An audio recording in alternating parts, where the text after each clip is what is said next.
And we're back, AdventureBlur here. Megabyte Punch recently came out on Nintendo Switch, and I was fortunate enough to get a review copy.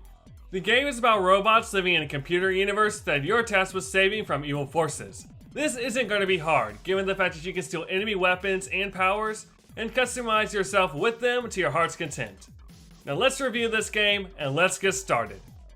Megabyte Punch has been described as a mix between Super Smash Bros. And Mega Man.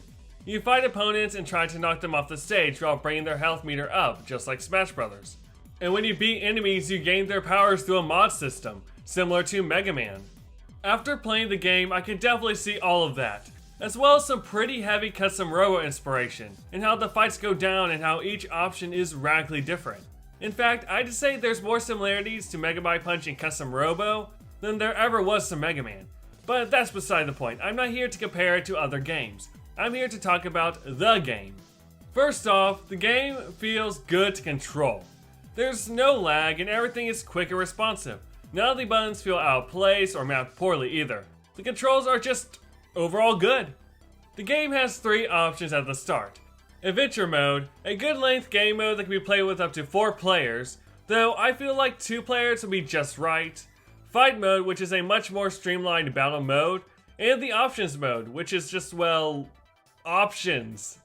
I'm going to start off with adventure mode, then go on to fight mode from there. Right off the bat, you can definitely see the Super Smash Bros. Inspiration in the game's adventure mode. The adventure mode feels a lot like the best of Subspace Emissary. In it, you go through different platforming levels and beat up anything that gets in your way. Along the way, you'll get new pieces and weapons to mod yourself out with. The platforming and level design is pretty great, and I absolutely love the light Metroidvania feels it has. There are a ton of different paths throughout each level that can lead to new challenges and parts. Some of it makes it easier, others more brutal, but it's all fairly fun. You can also destroy the environment easily by either attacking it or even throwing enemies at it, making way for new paths. Only thing I really didn't like in these levels was that at certain points walls would appear and you would have to fight a few enemies in order to move forward. These are fine, seeing as the combat is fun, but they get kind of old after a while. It's really a minor complaint overall. I mean, again, the combat is fun. After beating the stages, you'll reach a boss that you'll have to beat in a one-on-one fight. Now these fights are great. The bosses never feel cheap or poorly done. Their main move is also used pretty well to the point where it doesn't feel like that's all they use, but it still helps you understand what the weapon you'll unlock is and how to use it without even unlocking it yet. You'll, of course, unlock it after you beat the boss, but I still like that. Outside of beating up everything in sight in the levels, the adventure mode also has a pretty nice overworld. It isn't anything too fancy, but it's still pretty fun to explore with a ton of quirky characters, and has some pretty good surprises hidden as well. It also features a shop that you can use the money you get from defeating enemies at. Now I do like that they put this in, but it does feel kind of pointless. The parts prices are all fine, but seeing as you can just earn good parts from fighting baddies, it just seems easier to do that. Unless if you're looking for something specific, I don't see the need to ever come here. The map also has your own house that you can visit and completely customize your character at. This is great for testing out new mods and layouts without having to worry about enemies. Not only that, but you can also completely change the color of your character here as well. You'll unlock colors by finding these color mods throughout the adventure mode and overworld, as well as by using amiibos. That's right, Megabyte Punch surprisingly uses amiibos. All you have to do is go onto this part, press the punch button, and scan. It's as simple as it gets. The scan is also super quick, probably the fastest amiibo scan I've ever seen in a game yet. For the video, I tried 4 different amiibo types. I used a Splatoon Inkling, Majora's Mask Link, and a Tom, Nook, and Wolfgang amiibo card.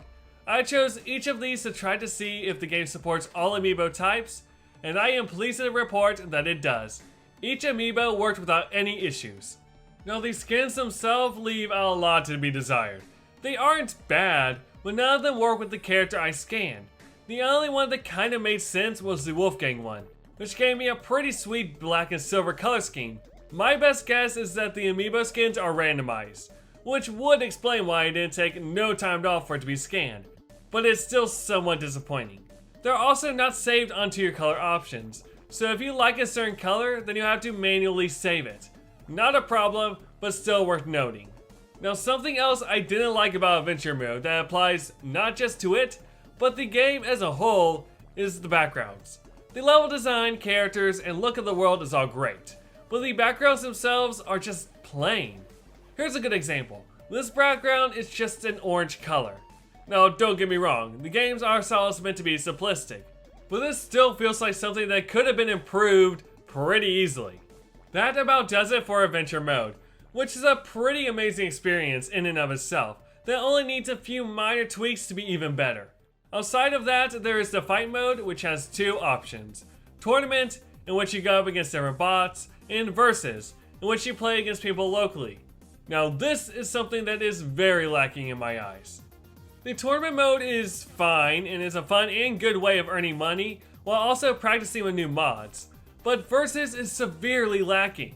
An online option to play against random people or friends online would have really helped this and actually be something I and others would use.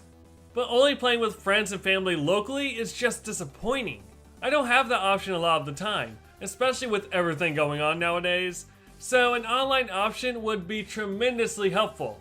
Finally, there's just the overall presentation, menus, music, etc. And I loved all of it. The soundtrack is phenomenal and gets you hyped for the game immediately and doesn't ever stop.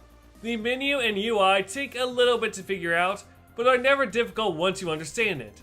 And as I mentioned earlier, the graphics are overall good. Now that I've gone through everything about the game, the final question is it good? Is Megabyte Punch a game that's worth picking up on the Switch? Yes. I feel like I talked about some of the negatives, such as the environments and lack of options outside of Adventure Mode, quite a bit. That shouldn't distract from the fact that this game is fun. The battles are crazy and chaotic, the level design is great, tons of options and collectibles, awesome music. There's a lot to love here. I give Megabyte Punch an 8 out of 10. If they add in an online multiplayer and maybe some more options like a survival mode, this could easily be a 9 out of 10. Anyways, thank you so much for watching. I have a link to the game's eShop page as well as the Steam page if you're interested in the description. And as always, this is AdventureBlur and I will see you next time.